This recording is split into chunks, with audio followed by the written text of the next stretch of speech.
ढीठ हठी उद्दंड स्फूर्तिहीन निर्लज्ज अकर्मण्य निरर्थक योजनाएं बनाने वाला, गुपचुप ताने बाने बुनकर मौन उसी में छुप जाने वाला ही नहीं होता है सदा पुत्र पिता के लिए। वह तो एक अवलंब होता है उनका अपना जीवन जीने के लिए।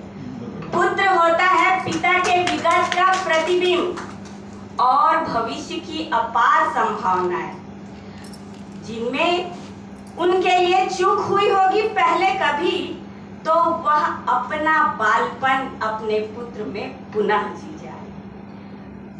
माता और पिता दोनों अपनी जगह महान है, जिनकी दोनों की तुलना नहीं की जा सकती है। तो आज मैं पिता और पुत्र के बारे में बोल रही हूँ। तो समस्त पितृशक्ति को समर्पित है, पितृसत्ता को पितृशक्ति को समर्पित है मेरी यह पंक्तियां कि अपने अंक में पुत्र समेटे माँ धरणी सरीखी लगती है। धरती माँ सबको समान स्नेह देती है। अपने अंक में पुत्र समेटे माँ धरणी सरीखी लगती है, पर धरणी धर के फन पर ही सारी दुनिया टिकती है। और पिता के लिए पुत्र सदैव अबोध बालक होता है, जिस पर पिता जब तब अपना आपा खोता है। अपने श्रम का कण कण वह अपने पुत्र पर वार देता है और अपनी उमड़ती आकांक्षाओं का ज्वार अपने हृदय में ही उतार लेता है, उजागर नहीं करता। वह पिता होता है।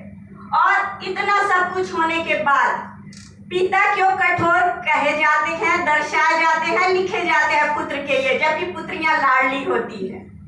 तो शायद इसके पीछे पिता की यह सोच होती होगी पुत्र के लिए कि घर कोमलता से पाला तुमको तो तुम मन से भंगुर हो जाओगे और क्रूर नियति के कुछ चक्रों से कभी विजय की होड़ नहीं कर पाओगे। माना जन्मी सा मैं नहीं, क्षण क्षण कर सकता दुलार कभी। भावनाएं रही क्यों मेरी अव्यक्त ही सदा, इसी पड़ाव पर आकर तुम समझोगे निश्चित ही। इसी पड़ाव पर आकर तुम समझोगे निश्चित ही।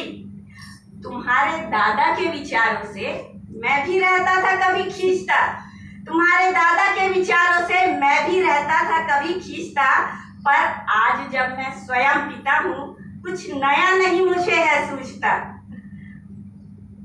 हम दोनों के पग चाहे एक माप के हो जाएं, पर मुझको चुभने वाले कंटक कभी तुम्हें आहत ना कर पाए। पर्वत सा अचल हो साहस तुम्हारा, परिपूर्ण हो तुम्हारी कामनाएं। पतझड़ के पीत पर्ण से परे जीवन सुरम्य बसंत बगराए। और मेरे दिल की पंक्तियां जो मैं कहना चाहती थी, लिखना चाहती थी और हमेशा महसूस करती हूँ, वह है मेरी अंतिम पंक्तियां कि पुत्र के लिए पिता वह अदृश्य आवरण होता है। पुत्र के लिए पिता वह अदृश्य आवरण होता है जो निर्भय होने का भाव और शक्ति की अनुभूति देता है। इस छत्र का महत्व जीवन पर्यंत न कोई आंक पाता है। इस छत्र का महत्व जीवन पर्यंत न कोई आंक पाता है। हाँ, इसके ओझल होते ही इसका मोल नैनों के सम्मुख आ जाता है। धन्यवाद।